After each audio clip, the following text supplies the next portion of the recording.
Hello दोस्तों, स्वागत है आपके YouTube channel brains coaching classes पर। आज हम महात्मा गांधी का जीवन परिचय पर चर्चा करेंगे।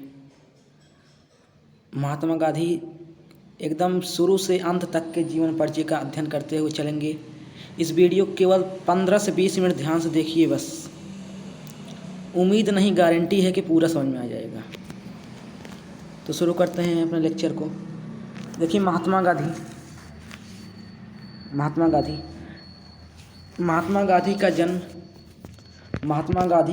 कब हुआ? देखिए, जन्म लिखा है 2 अक्टूबर 1869 ईस्वी में इनका जन्म हुआ था।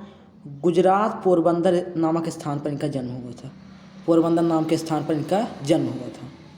फिर इनकी मृत्यु हुई थी 30 जनवरी 1948 ईस्वी, वो भी दिल्ली में। इनकी मृत्यु हुई थी दिल्ली में 30 जनवरी 1948 ईस्वी, दिल्ली में। ये याद रखिए, इनकी मृत्यु हुई थी 30 जनवरी 1948 ईस्वी में और इनका जन्म हुआ था 2 अक्टूबर 1869 ईस्वी में। फिर इनकी उपाधियाँ कुछ हैं, उपाधियों पर भी चर्चा कर लेते हैं।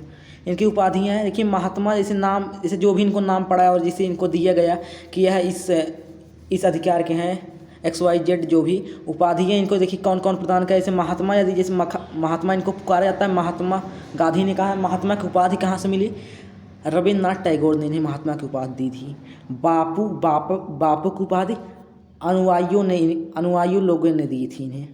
फिर राष्ट्रपिता की उपाधि सुभाष चंद्र बोस ने इन्हें दी थी। नंगा फकीर फ्रैंक मोरिक ने दी थी और विंस्टन चर्चिल ने दी थी। फिर साबरमती के संत की उपाधि किसने दी थी? अनुयायियों ने दी थी, अनुयायी लोगों ने। फिर इसके बाद सेना में भर्ती करने वाला सार्जेंट, इन्हें किसे कहा कि इन्होंने इन्हें उपाधि दी थी? Recruitment sergeant. फिर इनके कैंसर हिंदी, ब्रिटिश सरकार द्वारा इन्हें उपाधि प्राप्त हुई थी। फिर आगे चलते हैं। फिर देखिए, कांग्रेस के बेलाग्रामम कर्नाटक 1924 के अध्यक्ष थे। ये 1924 ईस्वी में कर्नाटक के अध्यक्ष थे कांग्रेस के। फिर इसके बाद शैक्षणिक उपाधि क्या इनके पास प्राप्त थी? Barrister at law, university of London 1891। फिर देखिए, साउथ अफ्रीका 1893, दादा अब्दुल्ला एंड कॉम्प गुजराती के एक मुकदमे के सिलसिले में यह कहाँ गए थे? दक्षिण अफ्रीका।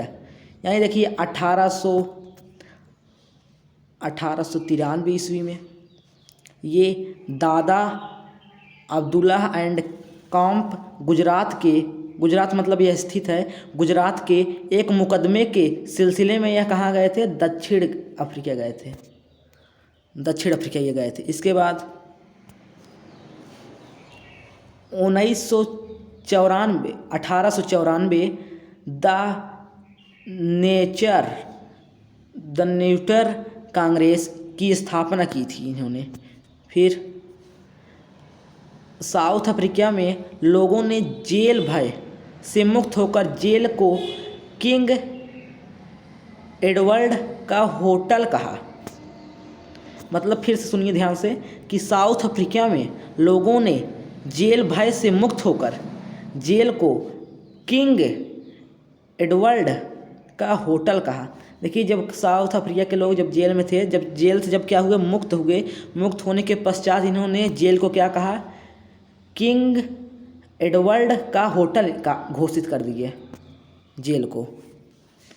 फिर आगे देखिए, नेक्स्ट पेज। देखिए, 1903 इंडियन ओपिनियन नामक पत्रिका का प्रकाशन भी इन्होंने किया। उनकी भाषा क्या थी? गुजराती, तमिल, हिंदी, अंग्रेजी। इनकी भाषा थी गुजराती, तमिल, हिंदी, अंग्रेजी।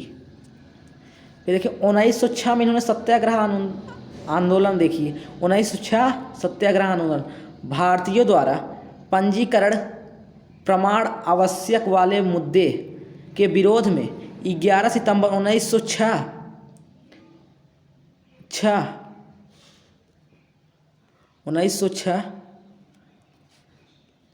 1908 में जेल गए। देखिए फिर से ध्यान से सुनिए कि इन्होंने क्या कहा। 1906 सत्याग्रह। सत्याग्रह का अर्थ है सत्य की राह पर चलना। भारतीयों द्वारा पंजीकरण प्रमाण आवश्यक वाले मुद्दे के विरोध में 11 सितंबर 1906 जोहान्सबर्ग 1908 में जेल गए। फिर इसके बाद 1909 में हिंदी स्वराज 13 सितंबर 1909।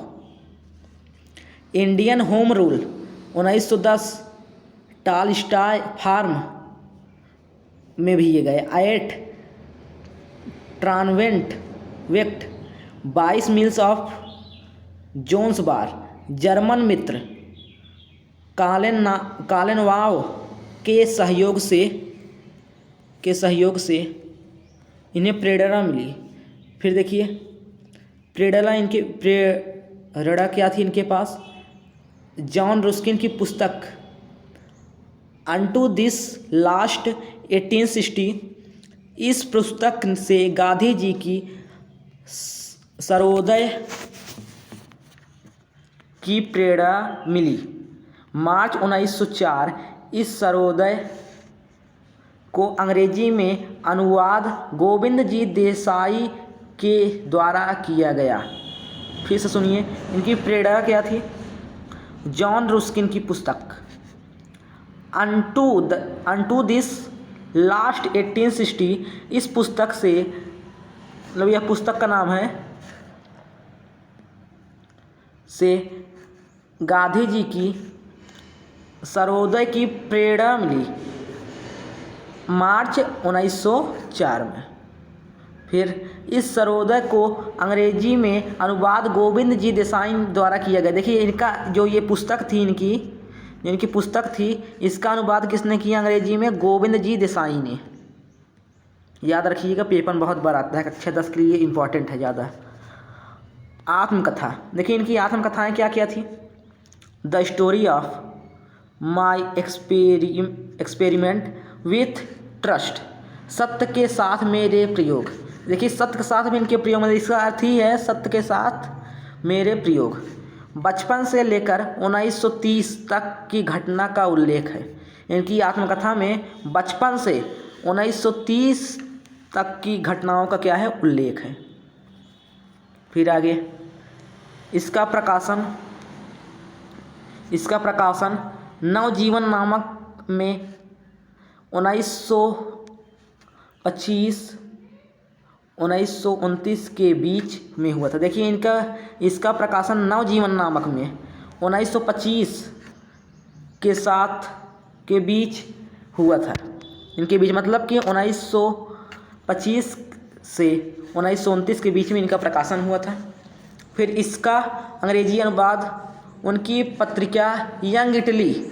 याद रखिएगा भारत में राष्ट्रवाद सेकंड चैप्टर है सामाजिक विज्ञान का, उसी में आएगा ये यंग इटली। इसका अंग्रेजी अनुवाद उनकी पत्रिका यंग इटली में प्रकाशित की गई 1921 में।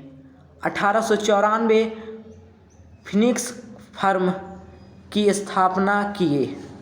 सेठ रुस्तम के सहयोग से सत्याग्रह की प्रेरणा हेनरी डेविड थोरो के निबंध सिविल डिसोबीडियंस से मिली थी। सत्याग्रह की प्रेरणा इन्हें कहाँ से मिली थी। हेनरी डेविड थोरो के निबंध सिविल से इनको प्रेरणा इनकी मिली थी। फिर आगे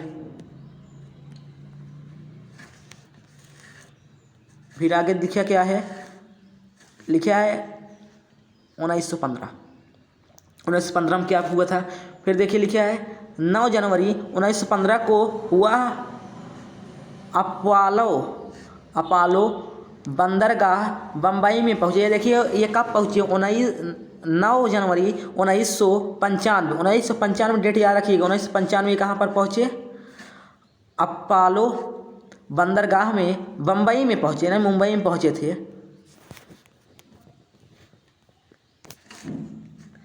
गांधी जी भारत में देखिए इनके योगदान तथा सहयोग के बारे में चलिए बताएंगे। फिर लिखा है श्री जीवनलाल वरिष्ठर का मकान किराए पर लिया। देखिए यदि कहा जाए जब भारत में ये आए तो इन्होंने सर्वप्रथम क्या किए? इन्होंने रहने के लिए क्या लिए? श्री जीवनलाल वरिष्ठर का मकान किराए पर लिए। कितनी तारीख को? 24 मई 1915 ईस्वी में। साबरमती आश्रम की स्थापना 1915 में हुई थी। गुजरात के एक प्रमुख उद्योगपति श्री अंबालाल साराभाई के सहयोग से उनकी बहन अनसुईयाबाई गांधी जी की प्रमुख शिष्या बनी। देखिए लिखा क्या है? साबरमती आश्रम की स्थापना गांधी जी के एक प्रमुख उद्योगपति श्री अंबालाल साराभाई के सहयोग से उनकी बहन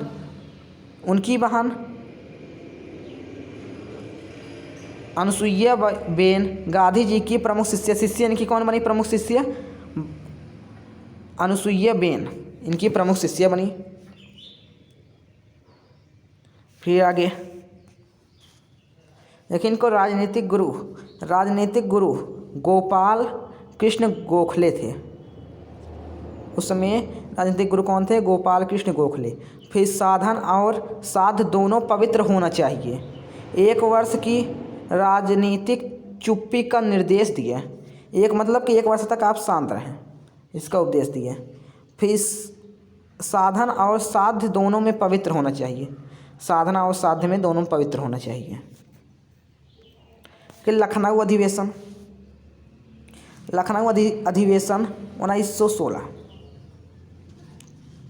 इस अधिवेशन में गांधी जी ने अनुबंधित मजदूरों का मामला उठाया।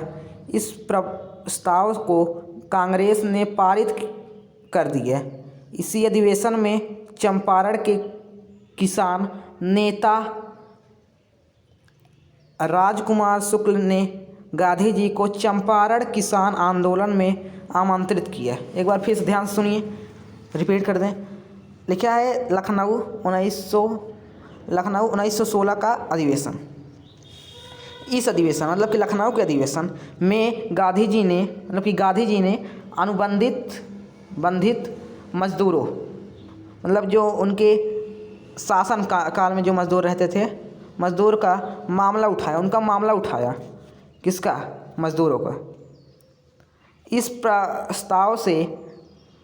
इस प्रस्ताव को कांग्रेस ने पारित कर दिया।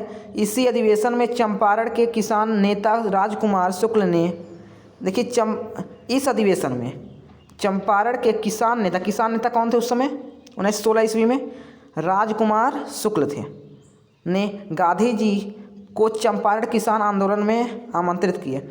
देखिए आंदोलन हुआ, इनका देखिए पारित कर दिया। इस कारण से देखिए आंदोलन इन्होंने किया। किसने? किसानों के नेता राजकुमार शुक्ल ने किया और इनको आमंत्रित कर लिया गांधी जी को। तो देखिए आपका इसी के साथ ये लेक्चर समाप्त होता हुआ। मिलते हैं आपसे अगले एकदम शानदार सा प्लेटफॉर्म वीडियो में आपको मिलते हैं।